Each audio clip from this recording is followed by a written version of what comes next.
This is Mikey Schulman, CEO of the generative AI music company Suno. Suno is worth $2.5 billion, largely because investors believe in Mikey's vision for the future of the music industry. He wants to model it after the video game industry. I think that the music industry is way smaller than it needs to be. What if the music industry can be as big as the gaming industry? The gaming industry is 50 times bigger than the music industry. And it's because gaming is super active. If you make music interactive and you make music engaging, people will pay for it like they pay for video games. Look at the video game industry. These are rich and engaging experiences that people have. And music today is mostly just listened to. Too much music is just passive consumption. Now, in contrast to the passive consumption of audio recordings, Mikey's vision is to take generative AI and use it to sell the idea of making music as a consumer product into itself. We are best known for giving everybody the ability to create. The thing that is new here is certainly creation. We have opened up a new method of interaction, which is creation. He pitches this idea to the many investors that he talks to on podcasts by using this analogy of a video game. It's a little bit like a video game. Why should it resemble a video game? In some sense, music is a game. It is interactive. It is engaging. It is fun by yourself, but it's more fun with your friends. To me, it seems like just crazy that music should not be as engaging as Fortnite. Now, in order to make music as engaging as Fortnite, Suno lets users create songs in a bunch of different ways. You can prompt the model through text, kind of like ChatGPT, but you can also sing melodies into the app, and then it will generate music and chord progressions that go with your melodies. You can also upload demos, and then the app will realize a fully produced track around your demo. Suno does not think of these as professional workflows, but rather consumer experiences. We are in the business of selling pleasurable musical experiences to people. Super engaging digital experiences around music. The new experiences that were never possible before. So many more experiences are possible. Engaging, meaningful experiences. Way more valuable and fun experiences. Start to see a lot more around meaningful consumption experiences. Meaningful consumption experiences might mean making music with other people, what Mikey calls multiplayer mode. The most fun experiences will involve 2 or more people. For lack of a better word, multiplayer. For lack of a better word, everything multiplayer. Multiplayer. People basically hacking multiplayer mode. Now, Mikey is a businessman, and he wants to find ways of monetizing these meaningful experiences. One option that he pitches to investors is to focus on superfans. If you read the earnings calls from the major rights holders, there's a lot of talk of super fans. The next wave of monetization is going to come from increased interactions between fans and their favorite artists. So we did this contest with Timbaland where fans could remix one of his songs. And to me, this is like an incredible part of the future of music. I will feel like I am co-creating with that artist. It is quite obvious to me that people will want to pay a lot of money for that. These are what the video game industry might call whales, people willing to spend a lot of money on microtransactions because of a hyperfixation on the game.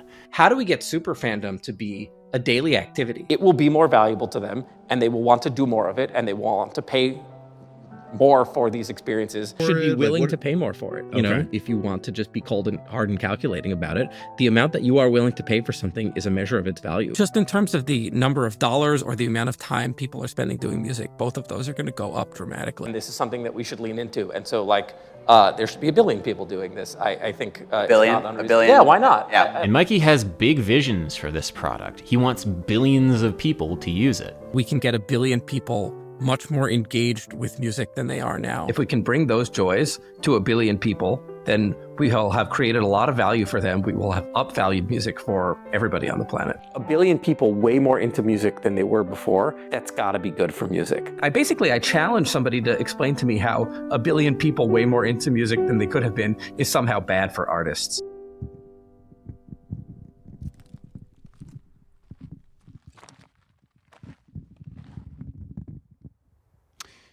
Challenge accepted. In this video, I'm going to painstakingly argue what should be obvious by vibes alone.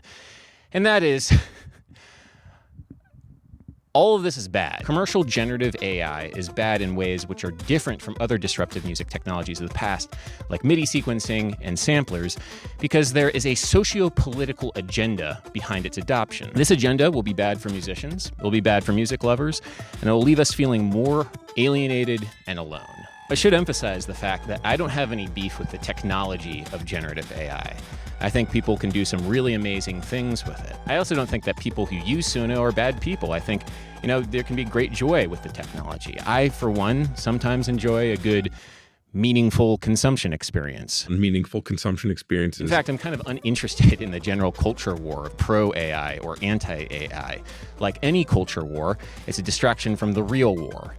The class war. You see, there is a class of techno-capitalists who are currently using generative AI as a means of wealth extraction. They do this by circumventing intellectual property laws. Yeah, we know that there are some copyrighted works in our training data. And then sell you back the gamified experience of making music. It's a little bit like a video game. I'd like to make it very clear that I think this is wrong, this is bad, and the future of music is in bad hands. So say it with me, everybody. AI music bad.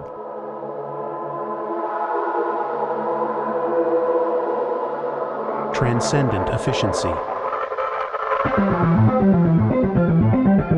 The abolishment of struggle. Unanimous consent to your every whim. I am free. I am free. From the horrors of communication.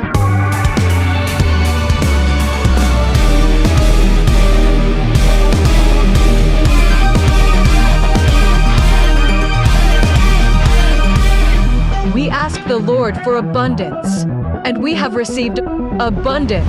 AI music bad.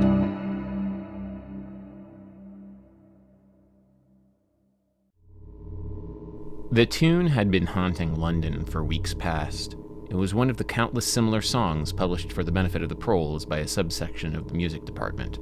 The words of those songs were composed without any human intervention whatsoever on an instrument known as a versificator.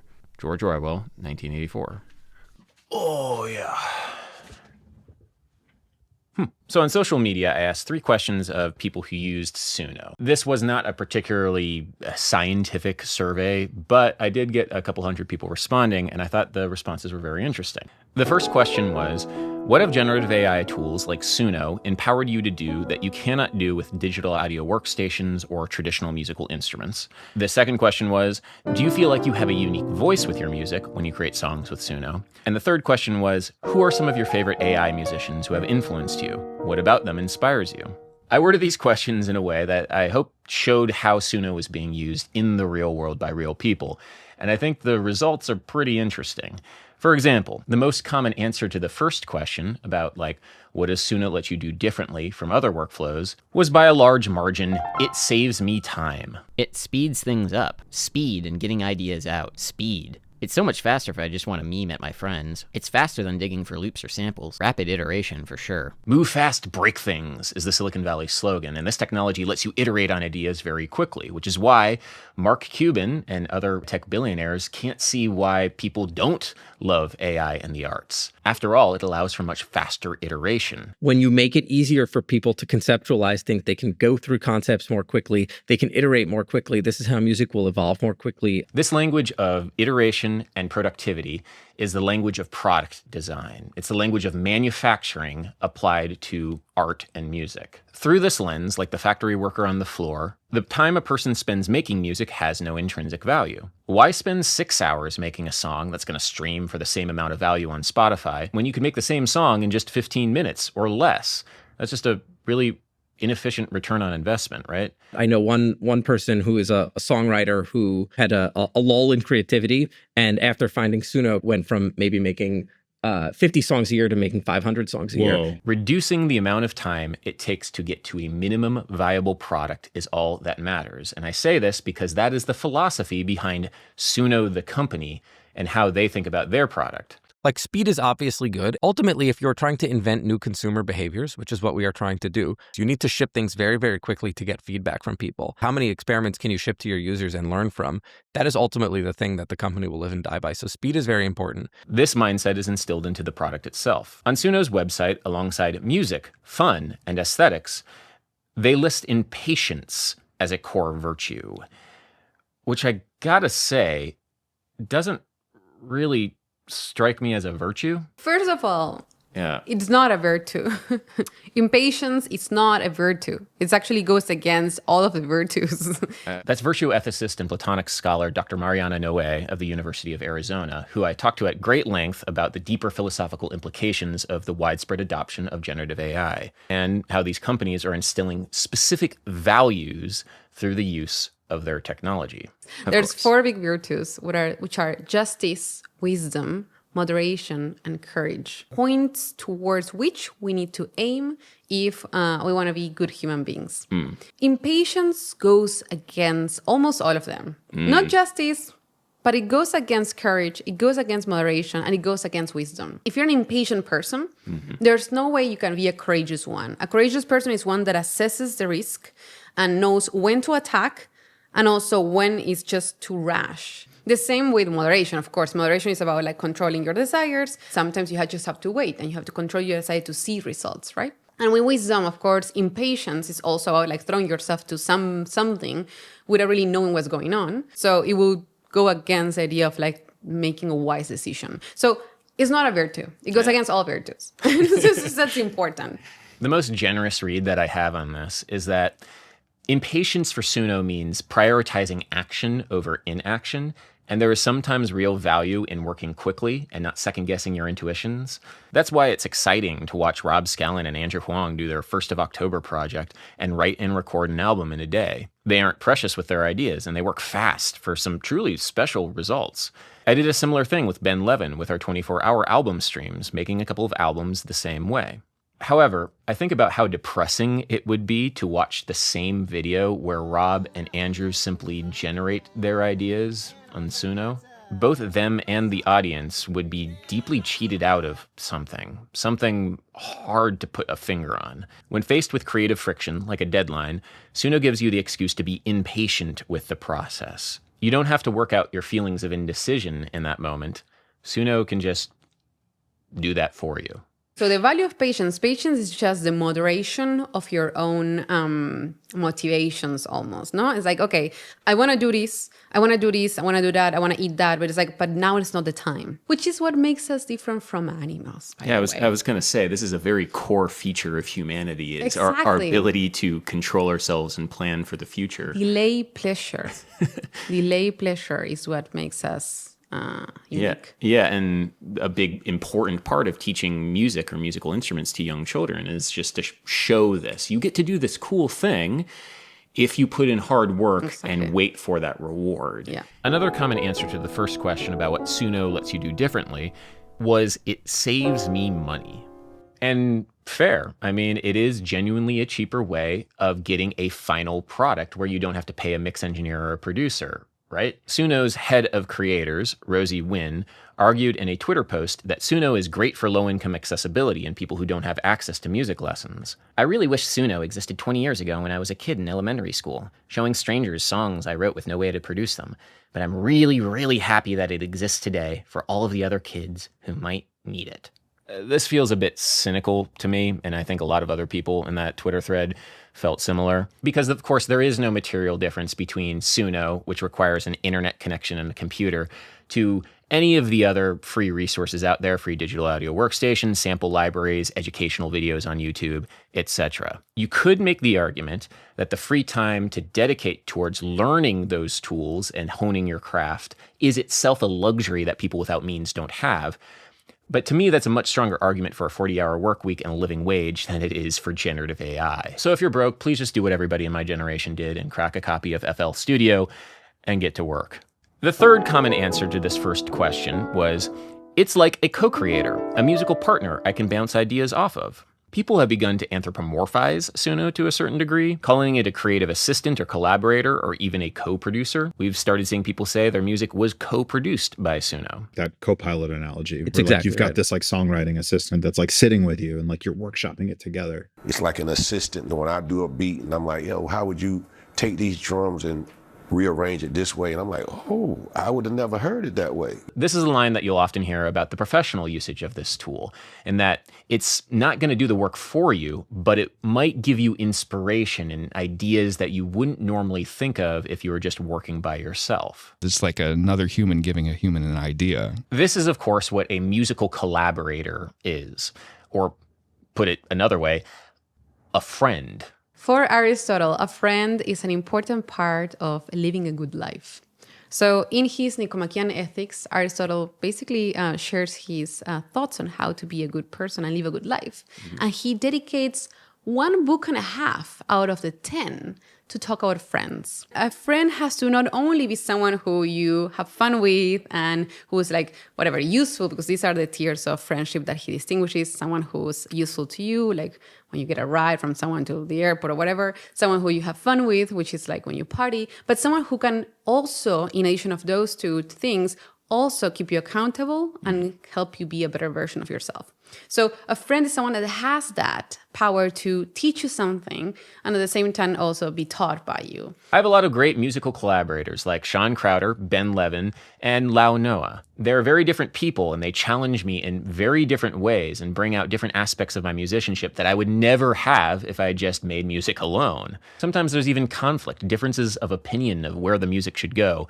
But by resolving that conflict, we get some pretty special results, I think. I am a better person because of those musical relationships I work so hard to maintain, both on the bandstand and in real life. Using Suno as a musical friend replacement might feed into some narcissistic tendencies, because you never have to negotiate with it.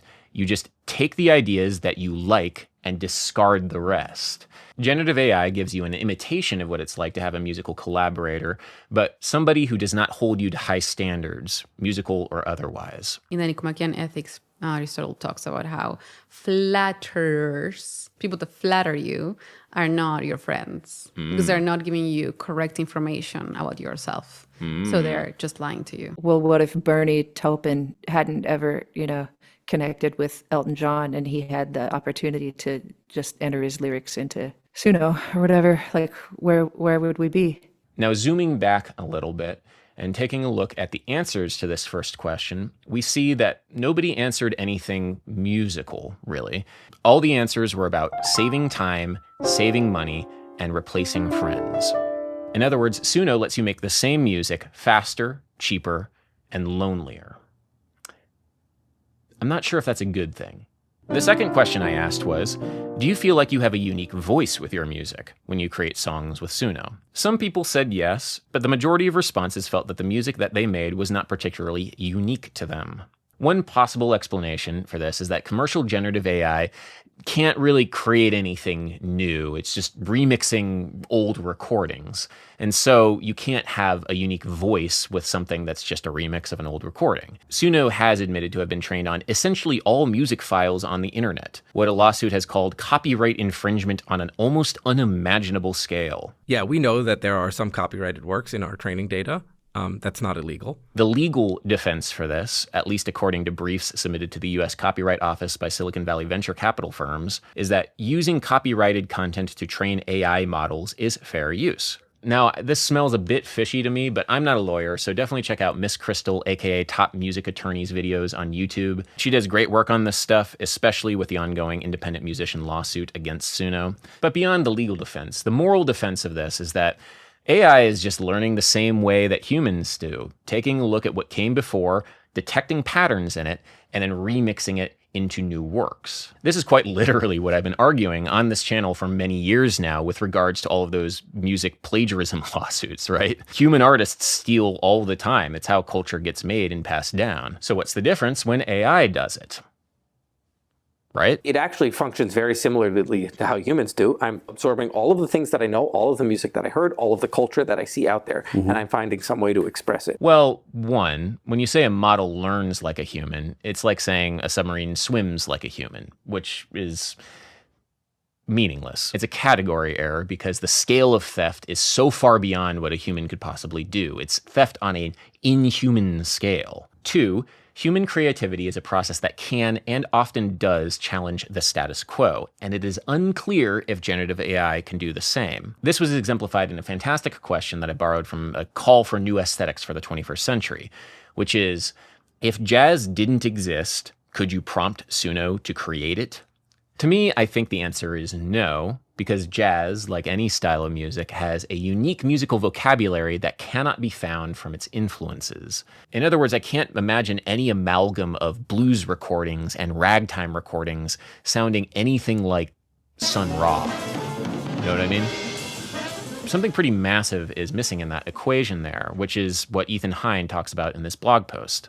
I love 1980s hip-hop because there's no way to predict it from projecting trends in 1970s pop. It questions basic assumptions. It's missing elements that you might have thought were necessary, like melodies, and it brings in elements you didn't know you wanted until you heard them, like samples and turntable scratching. Now that 1980s rap exists, it's easy to feed it into an AI as training data and get more 1980s rap, but there's no way that AI could have produced 1980s rap if it was only trained on 1970s pop. I think this is why people feel like they don't have a unique voice with the platform, because it's so heavily weighted to the status quo. Now, the third question I asked was, who are some of your favorite AI musicians who have influenced you? What about them inspires you? Okay, so even though I kind of knew what the answers to this question would be, it still was really bleak reading them, because the vast majority of people, as it turns out, do not have influences. I don't have any AI influences. I'm afraid I don't have any. At the moment, nothing. I don't listen to anybody else. I don't know any. I do not listen to AI slop. No influence. I don't know of any. Haven't heard any. No one. I don't know any AI relevant artist. Not applicable. I have no idea, to be honest. At the moment, nothing. I don't have an AI music influence. None. I do not religiously follow anyone. I don't have any AI music influences. Why can't people who use Suno cite their influences? It's strange, right? Because if you ask the same question to any musician, writer, or artist who didn't use Gen AI, they would be able to go off forever on their influences. I think about, the bass players that inspired me. Jaco Pastorius, Victor Wooten, modern bass players like Tim LaFave's huge influence. I love Evan Marion. I don't know of anybody of any skill level who can't do that, who can't just be like, these guys are awesome, What is going on here? I know some people might say that, generative AI is too new for people to have influences, which on the surface makes sense, but I do have my doubts there. For example, there are people who have been using generative AI in their workflows for many years now, like Holly Herndon. She makes some pretty wild, amazing music, but it seems like the people who use commercial generative AI do not cite Holly Herndon as an influence. There are people who are using Suno, like Timbaland or Zania Monet, for example, but nobody seems to be citing Timbaland, right? It seems like nobody has role models in the space. No musician that they can point to and say, I want to be like that person, which is strange. So role models are tools that we use to make decisions. So for example, if you want to become a famous musician, say...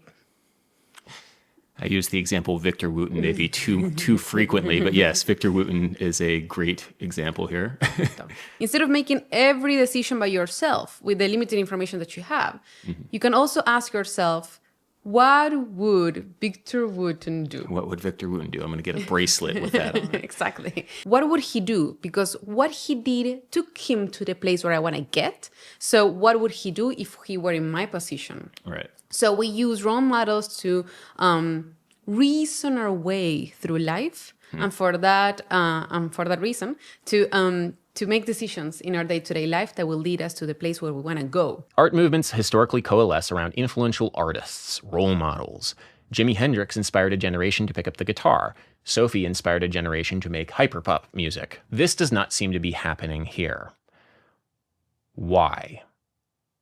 There is an Aziz Ansari bit from 2010 about him being invited to Kanye West's house after a show. Aziz arrives at the house to find Kanye West alone on a couch, listening to 808s and Heartbreaks, which is Kanye's own album. I was like, yo, man, are you listening to your own album in your own house, bopping your own head? And he goes, yeah, these beats are dope.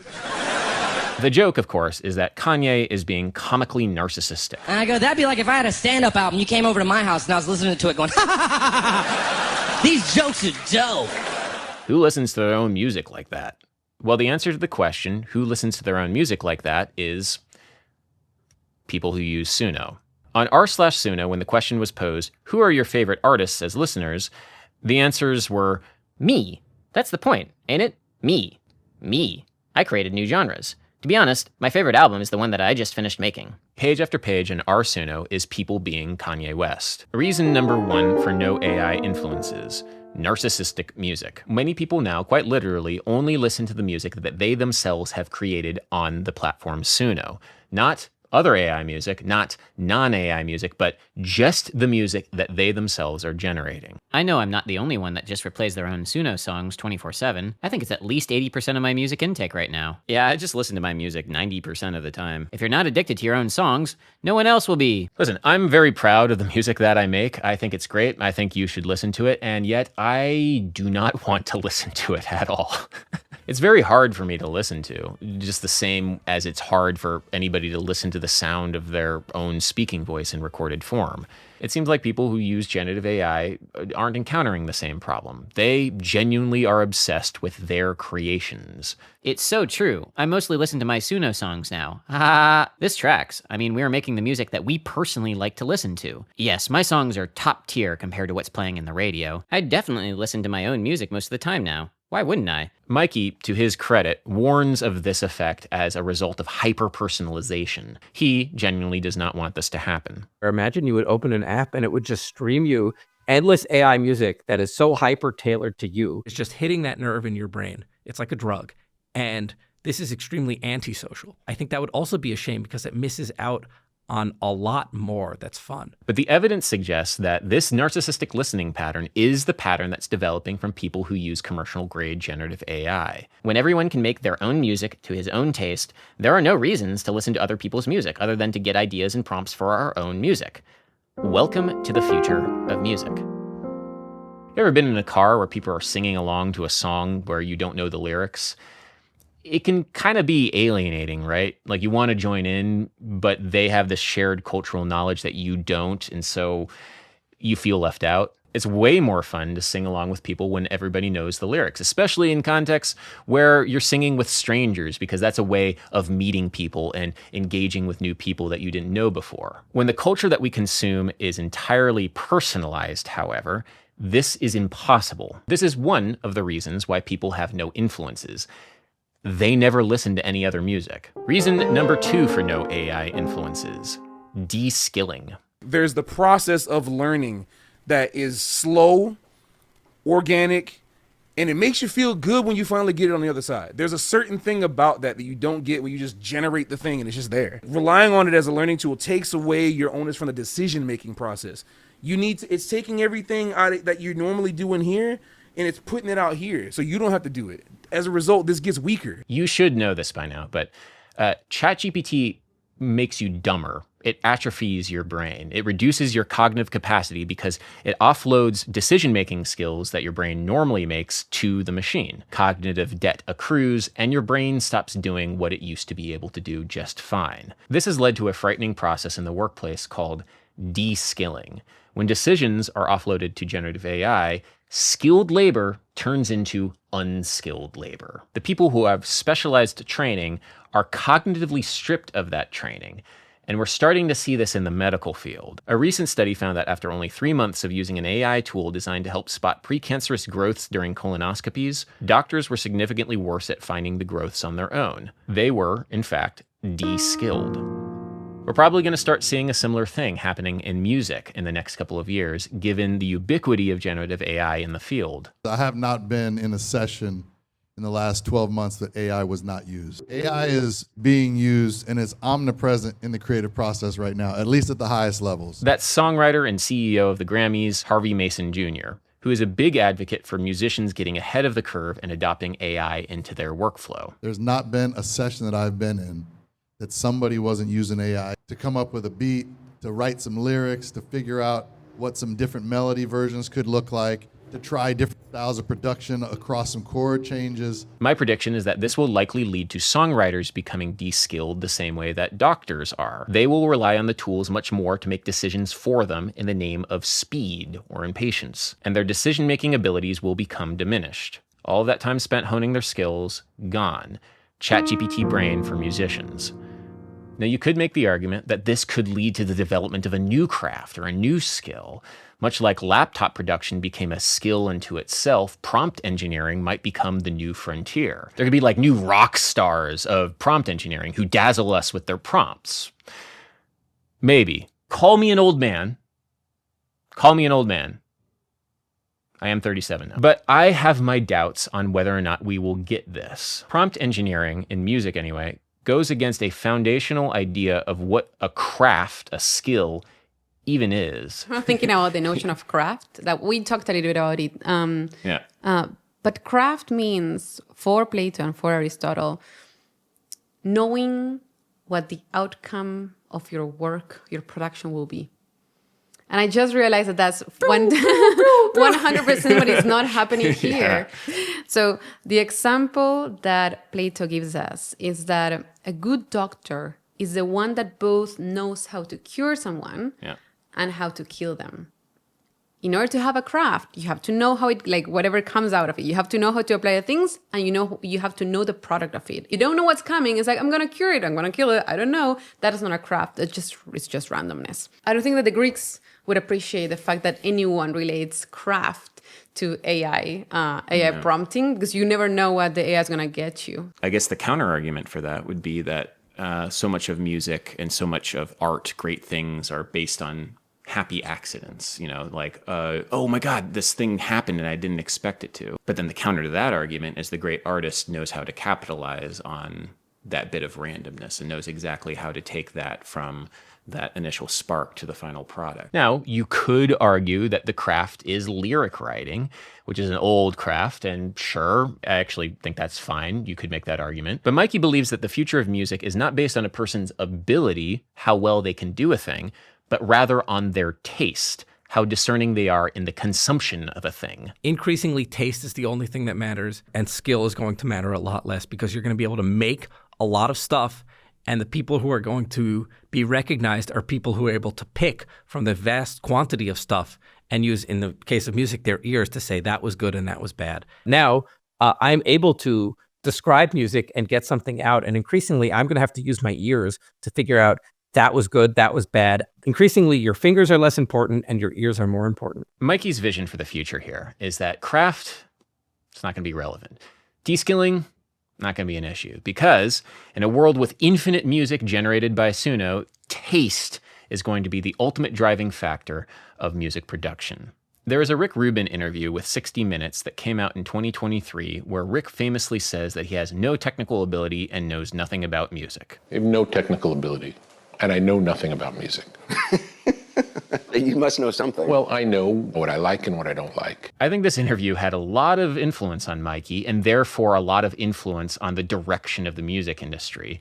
Because Mikey imagines a world where we're all Rick Rubins with no technical ability, but a strong personal taste that can direct music. I think that's actually a perfect analogy. Rick Rubin, can have people actually do all of the stuff for him. I think about this as a continuation of that, where you need even less emphasis on skills and more emphasis on your ears. It gets easier and easier to create, and what that means is that you rely more and more on your ability to say, I like that, I don't like that. There are a lot of people with great taste, great ideas in their head musically, and without the means to do it. And everybody has taste in music, even if they don't currently have mastered, production software like Ableton. Everybody has taste, and when you give everybody the ability to do that, everybody likes to do it. How good taste is cultivated, or what it even means to have good taste, is not even really questioned by Mikey. He just assumes that because there's so much music, there's going to be a lot of good music that gets to the top. This is the second reason why people don't seem to have role models in this world.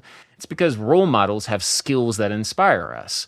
We're inspired by Jimi Hendrix's ability to play the guitar like that. His taste in music is kind of irrelevant. When the craft is irrelevant, on the other hand, so is the idea of the role model. There is no reason to look up to anybody when you can write prompts just as well as anybody else. There is no magic in what anybody else does. You don't get to look at another person and all the beautiful, inspiring greatness that they might have, because there, quite frankly, is no inspiring greatness here. And that's sad, man. I love having role models, and I love being a role model to other people. And I hate that this is the future that Mikey Schulman imagines for young people and for the broader musical culture. And I also hate the fact that the CEO of the Grammys is now parroting Mikey Schulman's line about taste. To me, if you're making music and you're using your discernment, your taste to decide what the AI should create for you, you're making music. Being an arbiter of taste is going to be really, really important. A human with great taste, learning to pull that out of the AI, and that is like a beautiful piece of music. You can say that I had a part in that creation, or you can say that I didn't have a part in that creation. What do you say? I almost want to say I don't care what you think. There's something pretty sinister about musicians nihilistically embracing their own deskilling. All of that skill that you require, the stuff that your role models and your elders had and passed down from generation to generation, you're throwing out because Mikey Schulman told you to. If you look at like musicians like Wayne Brady, who can improvise a song off the top of their head, and you just see how incredible that is and how cool of an art form that is. It's like the pinnacle of improv comedy is these people who can improvise songs that are coherent and funny and rhyme and like actually sound like music. That is a great, joyous experience to watch. And you're just like, how? But then when you generate that, you get the yucks, yuck, but you don't get any of like the wonder of like, dang, how did that happen? Humans are smart. Yeah. Yeah. It's actually an irrelevant question. It's like, I like that piece of music. It was good music. I felt like I enjoyed the process of making that piece of music, and maybe like, does it count that I made that music or not is irrelevant. That's all you can credit yourself with in the end. If you use it to make your art, I think you just have to say, I'm a really good prompter. Yay me. I didn't grow up dreaming of prompting. I grew up dreaming of shredding and, all the fun stuff. That was my dream. And I hope that people continue to dream of shredding instead of dream of prompting. Yeah, me too.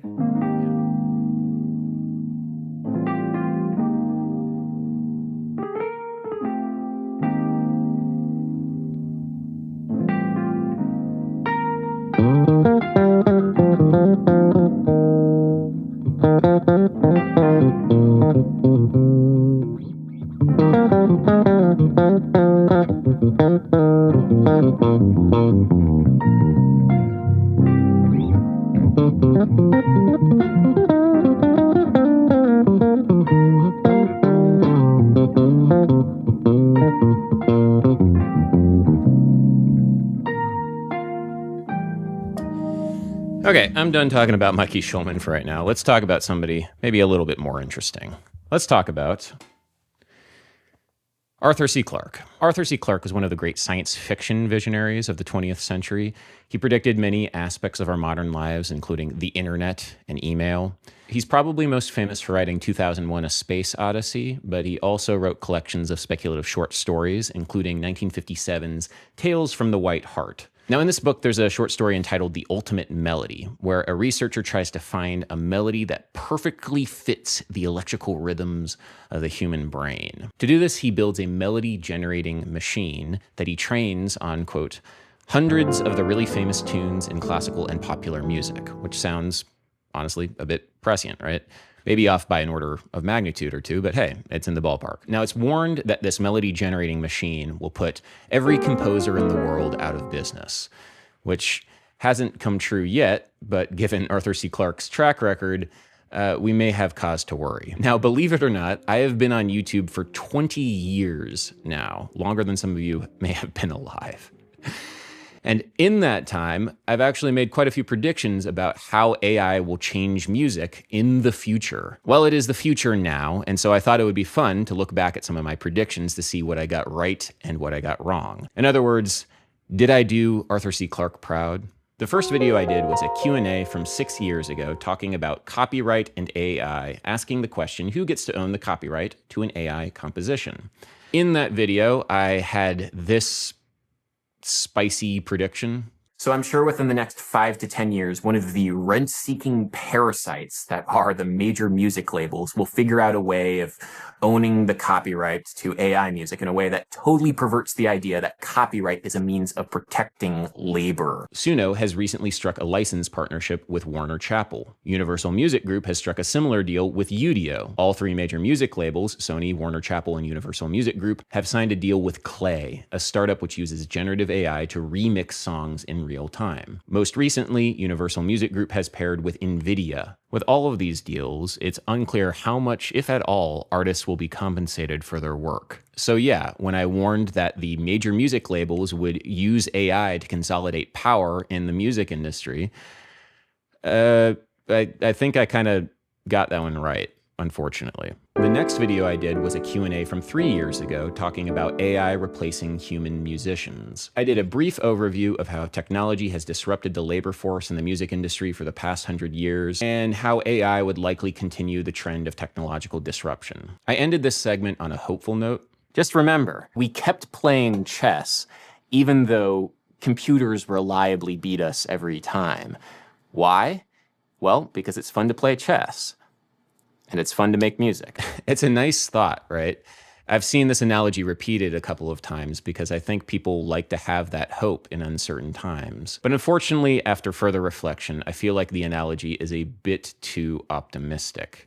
You see, music, unlike chess, is an industry which produces commodities in the form of recorded music. And so Deep Blue didn't put any chess players out of work, but Suno and generative AI certainly will put musicians out of work. An economic study from CISAC suggests that generative AI will lead to a massive disruption across the industry. Because music is an industry, it's also subject to the effects of deskilling. If musicians want to compete in an industry where AI is the standard, they run the real risk of losing the craft that they have developed. So even though I'm sure people will continue to make music in whatever capacity, generative AI will affect the musical community in much more profound ways than it ever did in the chess community. So I don't think I really quite got this one right. I'm sorry, Mr. Clark, but can't win them all. My most recent video on AI came out a year ago and was all about how AI will inevitably fail the musical Turing test.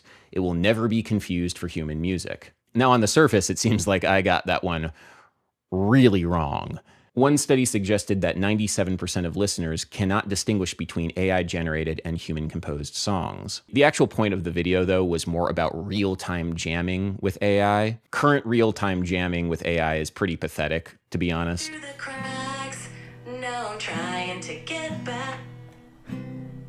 But the broader thing that I was getting at in the video is that because recorded music is a commodity, it ultimately does not matter who makes it. Kind of just the same way as it doesn't really matter who made this mug for me as a consumer, because I just need a caffeine delivery mechanism. If it works, it works. Music is a commodity for people. Music is an item to be consumed that helps them get through their day. What matters is good enough. And good enough is enough for most people. Most people think about all types of products, even like phones and whatever, computers, everything. It's not like, oh, John Coltrane's masterful solo. You know what I'm saying? This is, yes, like AI can never create this. Yeah, people threw tomatoes at John Coltrane at Village Vanguard. They ain't want that either. Back in October of 2025, there was a viral dance pop song called I Run making the rounds. It was revealed that the lead vocal recording was Suno generated. Some people felt betrayed by that fact, but some people kind of genuinely did not care. It does not matter this song was made using AI. Like, I'm so sick of the purists on the For You page talking about some, oh my god, I can't hear it the same. In fact, it went a bit further than this. When some singers covered I Run, it seems like people generally preferred the AI version over the human version. Now, you could say that the aesthetic standards that have been set up for this hyper-edited, auto-tuned electronic dance pop music just set humans up for failure in the marketplace, competing with AI. AI can do things that humans just can't without those tools. And so ultimately, for certain styles of music, it might make a better product, a better musical commodity, faster and cheaper. No, don't listen to AI music. Support the real artists. I don't care. It sounds good. I like it. I'm gonna listen to it. It's a scary world, Mr. Clark. It's a scary world. Probably before the end of this century, we will be able to construct computers or artificial intelligences which can go out on their own and develop lines of thought irrespective of any programming, and which may, in principle, be more intelligent than we are.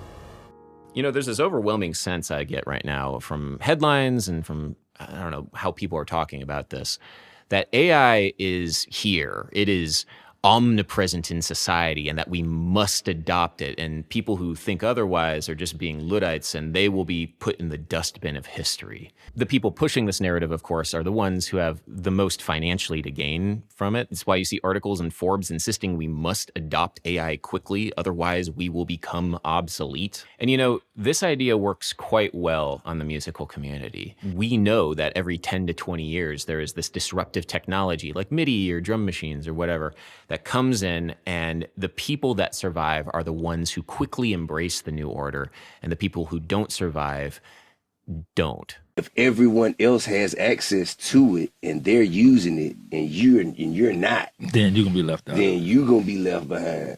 And when I thought about it from that perspective, I kind of understood it.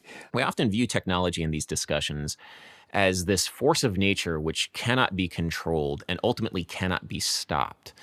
This is a view called technological determinism. It's a view that ultimately absolves us for building systems which might be unideal for society. Because if the technology was inevitable, if it was always going to happen, then there's nothing that we can really do about it except to embrace the technology as a means of survival. Which I think is particularly ludicrous, because as a society, we get to decide what kind of tech tree to invest in. Now, Arthur C. Clarke is a great visionary, love his stuff, but he didn't get everything right. For example, in his 1962 book, Profiles of the Future, he spends an entire chapter dedicated to what he calls ground effect machines, what today we would call hovercraft, amphibious vehicles that can work just as well on land as well as water.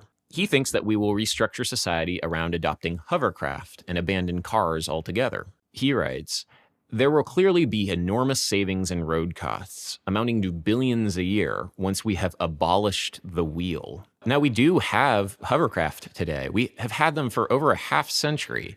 They work totally fine, and yet we have not restructured society around abandoning the wheel. Large car companies had a strong interest in roads not becoming obsolete, and so technology was not inevitable. Instead, moneyed interests controlled how technology interacted with society. So generative AI is not inevitable. It's only coming because people want it to. When people try to sell you on the idea that the future is already settled, it is because it is deeply unsettled. That is sociologist Dr. Tressie McMillan Cottom talking at Urban Consulate in Detroit this past December, providing some very incisive context here. You know, this promise of like an artificial intelligent future, as we talk about the future, is really just a collective anxiety that very wealthy, powerful people have about how well they're going to be able to control us in the future. If they can get us to accept that the future is already settled, AI is already here, the end is already here, then we will create that for them. Part of the way that Suno is trying to steer discussion of AI and make AI feel omnipresent and inevitable is through a robust social media marketing campaign. AI is not a trend. It's not going anywhere. And pretending that it won't exist anywhere, it's not going to stop the progress. It's only going to leave you behind. That's Mohini Day, lending her weight as one of the great modern bass players to promoting this idea that the future is here and inevitable with Suno. Suno's marketing department spending a lot of money trying to make their product feel like a part of the zeitgeist, including some money going towards cringy, astroturfed, AI-generated Instagram meme pages for some reason. This is bleak. But, you know, I want to be fair to Mohini Day and any of the other social media influencers who have worked with Suno. Clearly, there's something in the platform that they think is cool and worth promoting. And I've been thinking about this actually for a while. I know for me personally, I would never really use the platform, but I do think that there are some potentially ethical uses of the platform that I want to highlight. I know it seems like this has been one long hit piece on Suno, but I do want to give credit where credit is due, because I do think that there are some potentially good uses of Suno. So let's get into it. Maybe good use of Suno, number 1, music therapy. If you're a Suno creator who wants to make music that truly matters, we want you.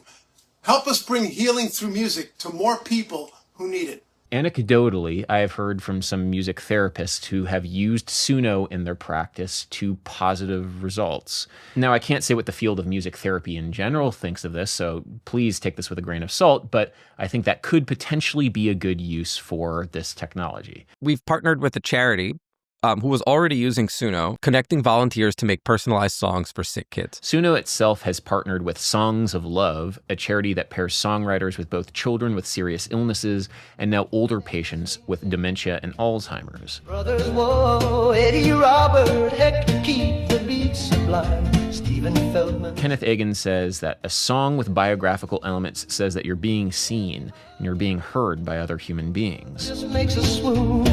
from New York's bright sky. If this weird doo-wop music can get patients with Alzheimer's to reconnect with their memories, I mean, I could see how this could be a good thing. Maybe. Songs of Love has been a charity for a long time, actually, and used to do it the old-fashioned way with songwriters writing 46,000 personalized songs prior to the adoption of Suno. David Lee Roth in the house tonight with a song of love for Ashley.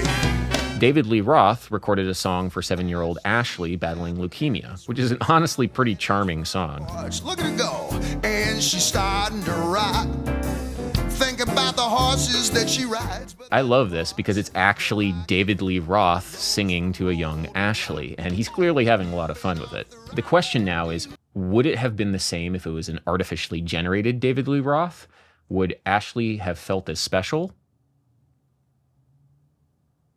Maybe. You could get into some utilitarian arguments about maximizing joy, like, yeah, maybe Ashley is not going to feel as special, but now many thousands of other sick kids can feel a little bit more special with this uncanny David Lee Roth singing at them, I guess.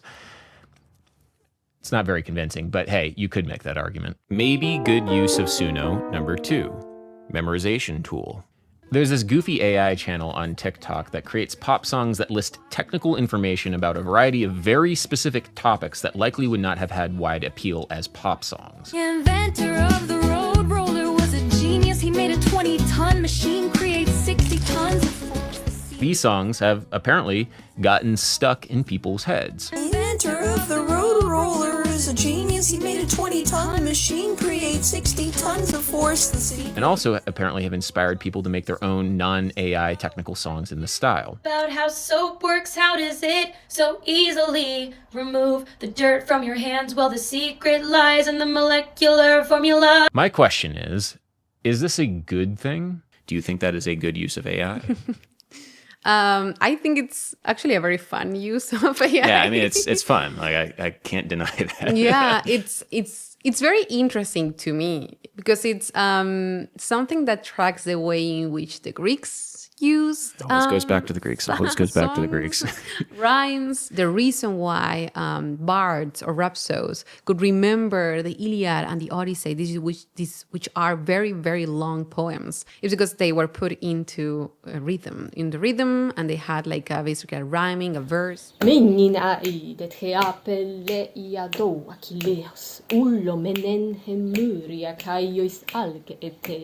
Some scholars think that this is the way in which the Greeks share information among themselves. Someone wrote something, a passage, make it part of a poem, and then basically spread it around through rhapsodes or poets. Scientists hypothesize that earworms have an evolutionary benefit for memory, a means of remembering information and then passing it down from generation to generation. Like the Griots of West Africa, the Norse skalds, and yes, the Greek rhapsodes, we have maintained our oral history using music as an information delivery mechanism. Some people seem to be using Suno as a study tool, hoping to manufacture earworms to remember important information, essentially using Suno as a fancy text-to-speech. If you repeat something with a melody, you are more likely to remember it. If you repeat something with a melody, you are more likely to remember it. If you repeat something with a melody, you are more likely to remember it. If you repeat something with a melody, you are more likely to remember it. Repetition legitimizes. Something with a melody, you are more likely to remember it. There are, of course, problems here. You could easily weaponize this with misinformation. You could get the wrong information stuck in people's heads, which almost seems like an information hazard. But that was the case before AI, too. We should always be careful with what songs we listen to and get stuck in our heads, AI or otherwise. Food for thought. If you repeat something with a melody, you are more likely to remember it. Maybe good use of Suno, number 3. Democratizer of music. Much has been said about how AI will democratize the arts. You don't have to be a member of a privileged class now to make music. There's the artist class, and then there's the rest of us. There's the creators and there's the consumers. Anybody can make music. Power to the people. There are 2 obvious objections here. The first is that the people do not own the means of production. Suno does. If Suno's website goes down, the people are powerless. Truly democratizing music would be investing heavily in music in the public schools so that everybody has access to quality music education. But beyond that, though, the second objection here is that the barriers to entry are often not that high. Again, Ethan Hine has some great insight. What about lowering technical barriers to creativity? The thing is, those barriers are 1 inch tall. If you can play the black keys on the piano, or play a single chord on the guitar or ukulele, or select loops from the GarageBand loop library, or pound out a steady rhythm on a table, that is all the instrumental backing you need to get going. The obstacles to musical creativity have nothing to do with equipment or money or education or anything else. They are 100% psychological. The challenge of music education is to help the kids give themselves emotional permission to be as musical as they were when they were toddlers. Everything else is extra. This term emotional permission, I think, cuts to the core of why Suno is so popular. Generative AI gives people the emotional permission to make music that they didn't have before. Young children, of course, have no shame when they make up songs and are artistic, but that somehow gets beaten out of us. If there aren't enough instances of casual, familial, or communal art making in somebody's life, then it seems like this thing that's reserved only for the blessed few who have like this divine, like, yes, you're the one kind of thing put on them. You're the one who gets to do this. There's this idea promoted by Stephen Mithen in his book Singing Neanderthals, which suggests that we developed the ability to sing songs to each other before we developed language as we know it today. It's an interesting idea which suggests that there's this deep evolutionary need to sing songs to each other to make sense of the world around us. This kind of basic human instinct to want to make something beautiful and show it to people. And if technology can be a means to that end of making a song that sounds beautiful, that sounds like you, even if you don't have the best voice right now, like why wouldn't we let people do that? So, maybe Suno democratizes music in the sense that it gives people permission to make music, to make sense of the world around them in a way that society, for whatever reason, has denied them. And I don't know, maybe that can be a good thing. Maybe that can be very healing for people, and maybe it can lead them to other musical exploits away from generative AI. I don't know. Mikey, in this case, is very good at identifying a social problem. We deserve to feel like we are safe in making music without being shamed by society or our friends or our parents even. And there's an element of shame here that, I think about this a lot, having young kids who actually don't have that element of shame. Like, kids will just sing for no reason. And I think it's beautiful. And somehow culture beats this out of us that, like, it's okay to sing wherever you are. And we can bring that back. However, because he is a capitalist, his job is not to solve the issue, but to find a way to sell you a solution to the issue, even if there might be a better solution out there. This is what every tech capitalist does, by the way. There might be a social issue like horrible traffic and terrible urban design. And the solution is trains, because of course the solution is trains, something that is old and proven and we know how to do. But since the idea is old, it can't be sold to venture capital. The idea needs to be new and fresh and exciting. So as a result, as society goes on, we get dumber and dumber solutions to problems that have already been fixed. There is a social need for people to make music. The solution is investing in music in public schools. And the dumb solution is Suno. This is why Mikey spends so many hours talking to investors, not musicians or educators or public policy advocates. He wants to get money, not improve society. And one way to get money is to sell your ideas to investors who think they themselves can get money. But I will give it to Mikey, though. I don't think that he's in it purely for the money. I think he genuinely is passionate about music. He recognizes the responsibility of Suno and other companies to try and build a better future for the technology. We have an incredibly lucky and privileged position to be at the forefront of shaping the future of music and AI. And we should not take that for granted. And we should be a little bit intimidated by that. But we should also really believe in human agency and our ability to shape it in the way that we want it to happen. I would hope he considers a future that focuses more on craft and not just taste. But, maybe it'll be okay. I don't know. There are a lot of passionate people who really care about music working at Suno. And maybe it's going to be fine.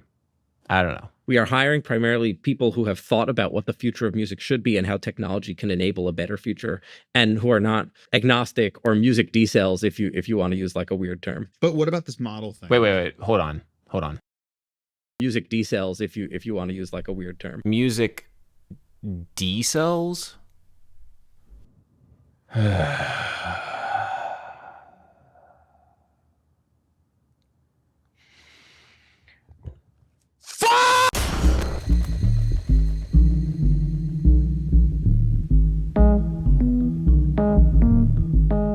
year was 1909, and the world was brimming with exciting new technologies. The automobile and the radio were only a decade old, and aviation was even younger. A young Italian poet by the name of Filippo Marinetti, giddy with the possibilities of this technology, penned a manifesto outlining the tenets of what would eventually become known as Italian Futurism. We declare that the splendor of the world has been enriched by a new beauty, the beauty of speed. We will sing of the multicolored and polyphonic surf of revolutions in modern capitals, the nocturnal vibration of the arsenals and the workshops beneath their violent electric moons, the gluttonous railway stations devouring smoking serpents, factories suspended from the clouds by a thread of their smoke. Italian Futurism advocated for artists to break from tradition entirely and embrace the future, embrace technology as an aesthetic, something that could be beautiful and was aspirational. They held that a roaring car that seems to ride on grape shot is more beautiful than the victory of Samothrace. And yeah, when you look at futurist paintings of cars, they look absolutely sick. Boo, Italian sculpture. Yeah, Italian cars, am I right? Futurists created these bright, garish, heightened versions of the trendy cubist style that was so popular at the time. Everything was about showing how awesome progress was. For example, Marinetti published a cookbook that argued against eating pasta. Yes, an Italian arguing against eating pasta, because pasta was passé and turned people into heavy brutes. Progress was ultimately everything. Tradition was a trap. Now fast forward a century, and we have another manifesto from some very forward-thinking folks. 2023's Techno-Optimist manifesto, written by Mark Andreessen, embraces a very similar worldview to the Italian Futurists. We believe in the romance of technology, of industry, the eros of the train, the car, the electric light, the skyscraper, and the microchip, the neural network, the rocket, the split atom. In fact, Andreessen directly cites and paraphrases Marinetti and his Futurist manifesto. Andreessen is clearly fond of the aggressive, forward-thinking ethos of the Italian Futurists. Borrowing a term from the accelerationist philosopher Nick Land, Andreessen uses the phrase techno-capital to describe the engine of perpetual material creation, growth, and abundance. Andreessen argues that technology and its relationship to free markets is the thing that will solve all of humanity's problems. Any attempts at restricting technology or restricting markets will ultimately be harmful. We believe that any deceleration of AI will cost lives. Deaths that were preventable by the AI that was prevented from existing is a form of murder. Now, Andreessen is a Silicon Valley venture capitalist, so it would make sense that he thinks along these lines. He was a co-founder of Netscape and is a co-partner at venture capital firm Andreessen Horowitz, also known as A16Z. For the past 2 decades, he has had an enormous influence on Silicon Valley culture. He has been called the Obi-Wan to Mark Zuckerberg's Luke Skywalker. So all that to say, when Mark Andreessen writes manifestos, people take that seriously. Now, one of his recurring ideas that relate in some ways to his manifesto is something called reality privilege. It's called reality privilege. A small percent of people live in a real-world environment that's rich, even overflowing, with glorious substance, beautiful settings, plentiful stimulation, and many fascinating people to talk to and to work with and to date. Everyone else, the vast majority of humanity, lacks reality privilege. Their online world is, or will be, immeasurably richer and more fulfilling than most of the physical and social environments around them in the quote-unquote real world. For the 0.0001% of the population of the world who gets to do all those things, then this internet thing is a big step down. For everybody else, the internet is a giant step up. Now, Andreessen identifies inequality in the world, and to him, remember, technology and capitalism can fix everything. So the solution here is technological. The world can be fixed with a digital existence. The metaverse, in other words. Today, we're going to talk about the metaverse. The techno-capitalist solution to inequality in the world was Facebook's hard pivot into building the virtual world of the metaverse. Mark Andreessen is on the board of directors at Meta, which probably explains why Mark Zuckerberg suddenly thought building a crappier version of Second Life was a good idea. Technology, of course, solves all problems.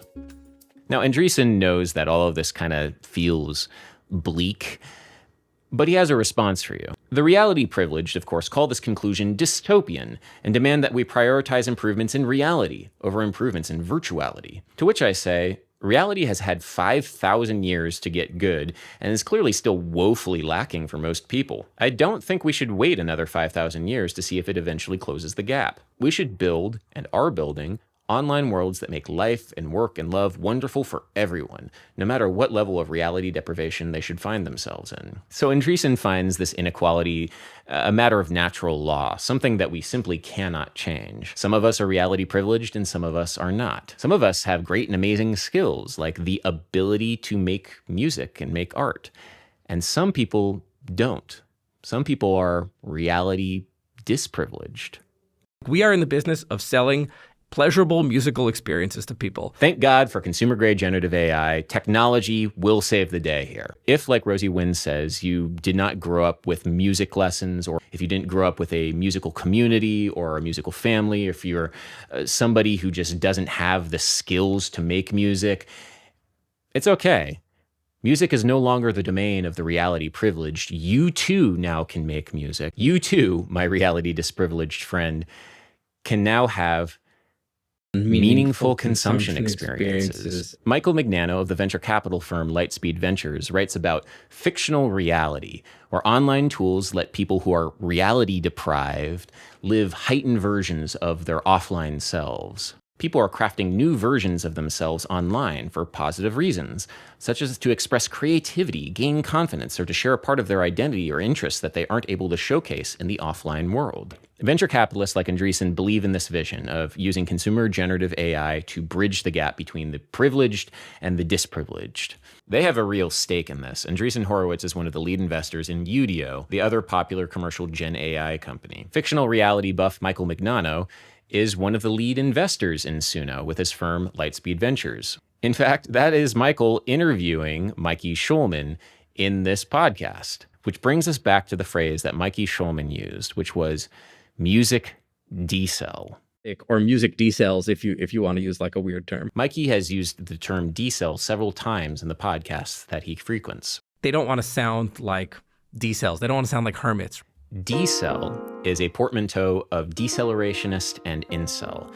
It's a derogatory term much like the term Luddite used in tech circles for people who advocate for AI safety and ethics. The term decel is most associated with effective accelerationism, or EAC for short. Decels are despised by the EACs, who advocate for an extreme acceleration of technological development. EAC, the movement that is advocating for rapid acceleration of artificial intelligence. That's Michael Mignano interviewing Beth Bezos, aka Guillaume Verdon, CEO of Extropic. Beth Bezos is listed at the top of Mark Andreessen's patron saints of techno-optimism, alongside Adam Smith and Ada Lovelace. Beth Bezos is a Twitter personality who writes very frequently about EAC. Effective accelerationism, EAC, is a set of ideas and practices that seek to maximize the probability of the techno-capital singularity, and subsequently, the ability for emergent consciousnesses to flourish. EAC is obsessed with this idea of technological advancement,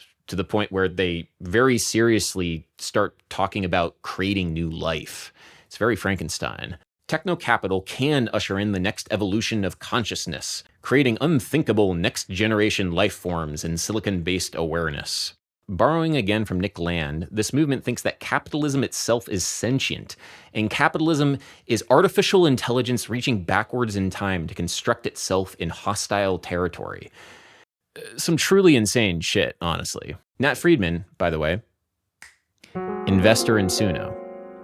Now, I can't say if Mikey Schulman believes any of the wackier ideas of EAC, but I can definitely say that he is part of this culture that despises decels and worships progress at all costs.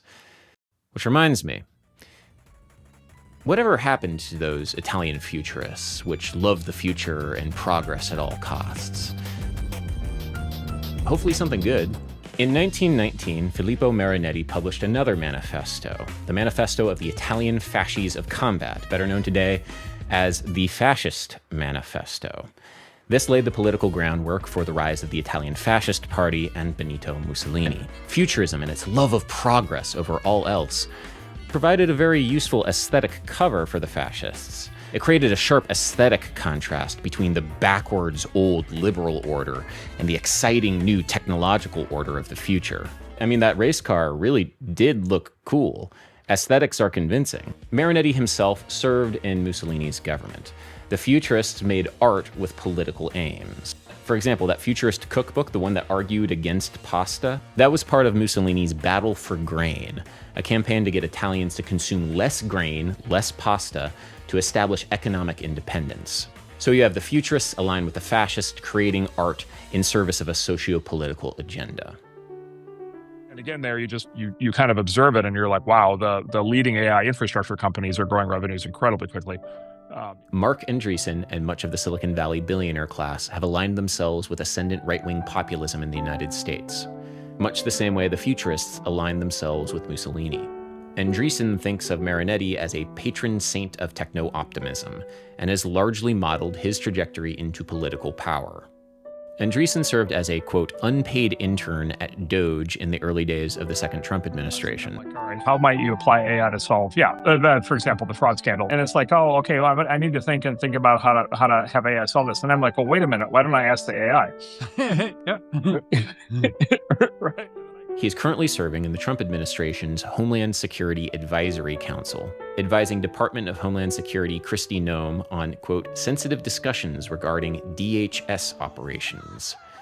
Techno-capitalism is all too happy to align itself with right-wing authoritarianism if it means the future can come faster. Accelerate or die is the motto of this movement. Great and terrible things are sometimes necessary if the future can be made to come faster. The AI thing was very alarming. We had meetings this spring that were the most alarming meetings I've ever been in, where they were taking us through their plans. Full government control. Now, when you leave a meeting like that, what do? You go endorse Donald Trump. Now, part of the techno-capitalist political project is the establishment of what are called network states. These are anarcho-capitalist startup societies ruled by philosopher king CEOs, basically turning major cities in the United States into fiefdoms ruled by techno-capitalists. A big proponent of this network state idea is venture capitalist Gary Tan, who is famous for battling the San Francisco political establishment for local control of the city. We can't allow the political machine to just get the worst possible outcomes. Let's create more technological process. We have to accelerate through this. An important aspect of this is building an alternative political apparatus that circumvents the democratic process, establishing techno-capitalists as barons of fiefdoms. We've talked about how we've replaced some pieces of that political machine. Specifically, we have a parallel media now with Elon's Twitter or X. Getting a parallel media was a key piece, and it wasn't done through voting, it was by building. Generative AI is important in the establishment of these new political systems. We need to replace the unelected parts of the system as well. Building parallel education, nonprofits, media, unions, and that's what the Network State Conference is about. One of the parallel education systems that Gary Tan is invested in is Obo, a generative AI company designed to generate personalized courses for individuals. Obo was founded by fictional reality buff Michael Mignano. It recently had a Series A investment from Andreessen Horowitz. And oh, would you look at that, Mikey Schulman. Now, I'm not sure if Mikey Schulman is aware of any of the illiberal political machinations of his co-investors, but what I am sure of is that money that goes to Suno and these companies in the commercial generative AI space in music goes towards building this techno-capitalist idea of a parallel musical system, the same way that they are building parallel education systems and systems of government. Which means that after today, I no longer want to hear anybody make the comparison between generative AI in music and any of the other disruptive technologies in music. Because the fascists, or at least the people that have taken great pains to show that they are indeed the spiritual successors of the Italian fascists, have selected their tool of wealth extraction and political coercion. And it isn't MIDI. You feel me? there is a clear right and wrong here. This is an unprecedented time in the music industry. And so the question that I have to the musicians who continue to advocate for these kinds of companies is quite simple. I know what side I'm on here. Do you?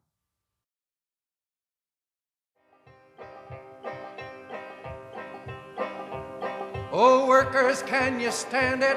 Oh, tell me how you can.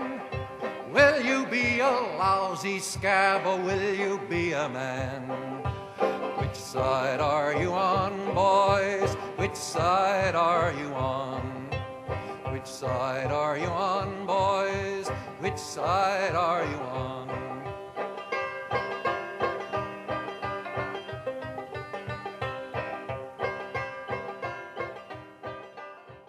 When confronted with the enormity of all of this, it can be a bit overwhelming. And I can see musicians going one of two ways. The first option, and the option that I think a lot of musicians will take, is what I'm going to call the Harvey Mason Jr. approach. To protect musicians, we need to embrace the technology at every moment so that we are not made obsolete. We all want to work. We saw what happened with MIDI sequencing. We saw what happened with the adoption of digital audio workstations. And so we need to survive. We need to adopt generative AI workflows, and we need to adopt them right now. We have no option but to bend the knee to Mark Andreessen and fictional reality and EAC and all of that and just accept it, right? But there is another option, which I think is maybe a bit more hopeful. The proposal for a post-human future is one where there will be human beings who will just be treated inhumanely. We're not going to stop making people or humans. They're just saying we're not going to treat you as humans. And I refuse. And I think that we all can. I think that being Black is an act of refusal. I think we know how to refuse. I think everybody else needs to learn it from us. I think refusing is actually the more hopeful, expansive vision of the future than the one that is telling us that the future is already settled and decided. That's my daring idea. Just say no. Now, one way of refusing, of course, is to refuse to use AI tools in music and the arts, which sure you can do that, but I feel like it's not quite it. I think for me, though, a more meaningful approach would be to take a look at the values of our techno-feudalist overlords and invert them, change them to be something more meaningful. Going back to the values on Suno's website, we see music, impatience, aesthetics, and fun.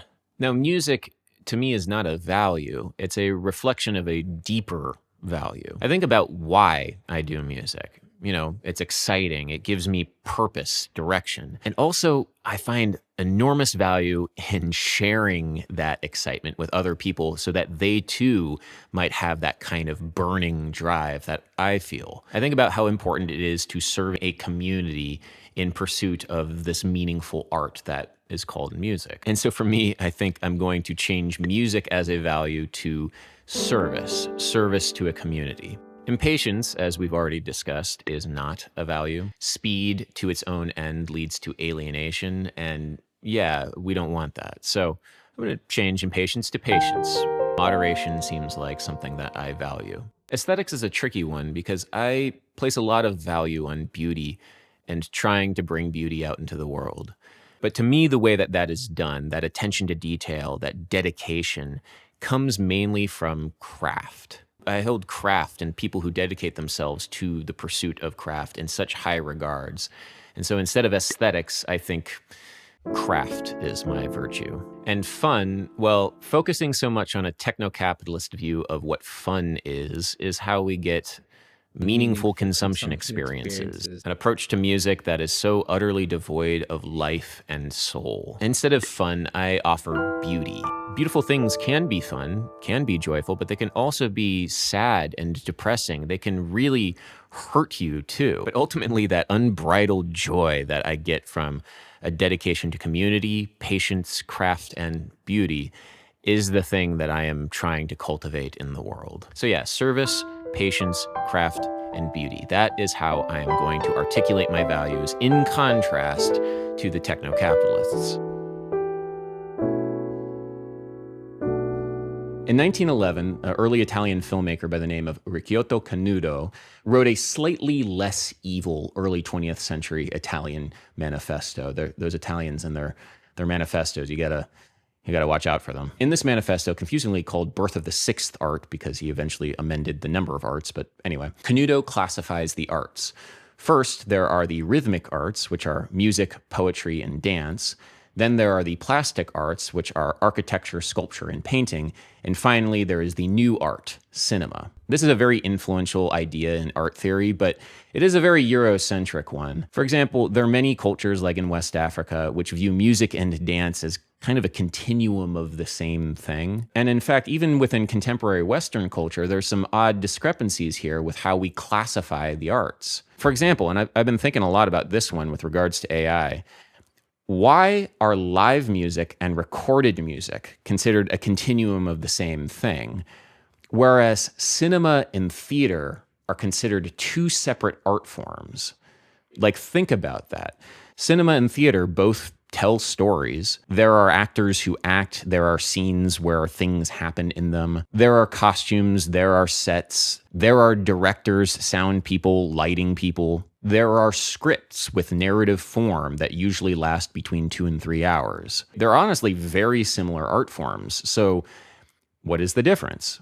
Well, of course, they are different crafts because of the technology of the camera. Cinema actors have to perform to the camera, which requires a more subtle sensibility than theatrical actors who have to perform to the rafters, which requires a more heightened approach. The craft of editing gives filmmakers a huge amount of control over the pace of the action. It also gives filmmakers the ability to show things that theatrical audiences simply could not see. Live theater, on the other hand, is much more intimate from an audience's perspective. You're actually seeing the actors perform there with your own eyes. The performance can change night to night. There might be mistakes. There's this kind of thrill in the impermanence of what you are seeing before you.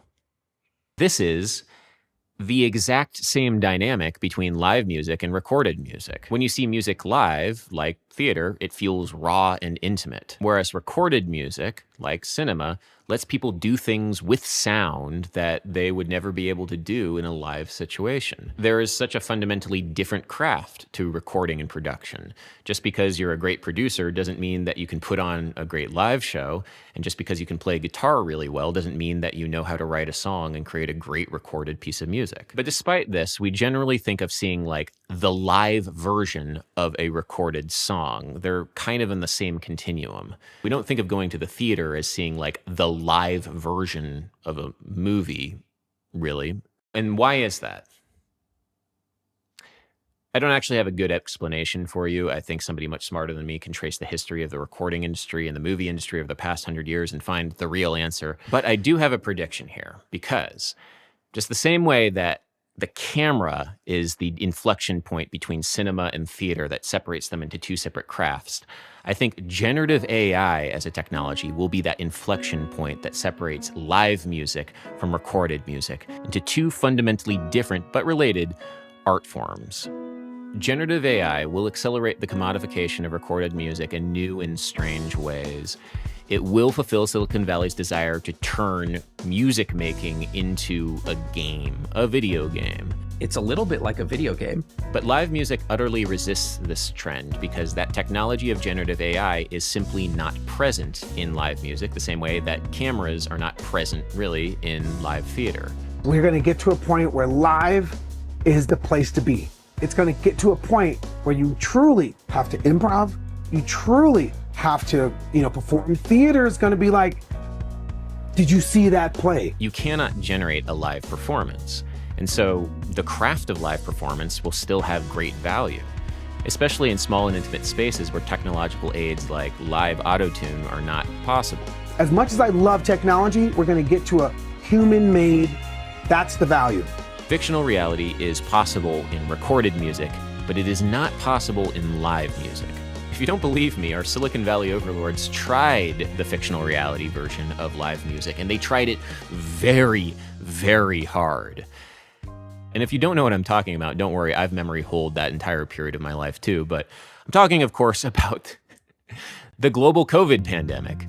5 years ago, during the lockdowns, live musical performance was impossible. But the virtual versions of live music were certainly possible with Twitch concerts and concerts in Fortnite. Every musician on the planet was laser focused on trying to make Mark Andreessen's fictional reality a reality in this virtual world. And we all came to the conclusion after 2 years of trying that shit that it sucked.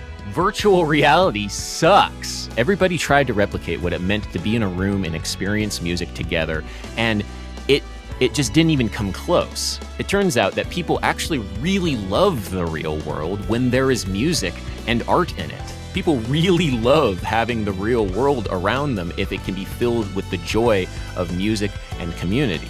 This is the hopium for this video, guys. You experienced it along with me. We were locked indoors and we hated it. And the second that we were able to go outdoors and experience live music safely, by the way, we took that opportunity and ran with it, because the real world is a beautiful space when there is room for music and the arts. And Suno and generative AI is not the replacement for it. When people were presented with the bleak reality of Mark Andreessen, they refused.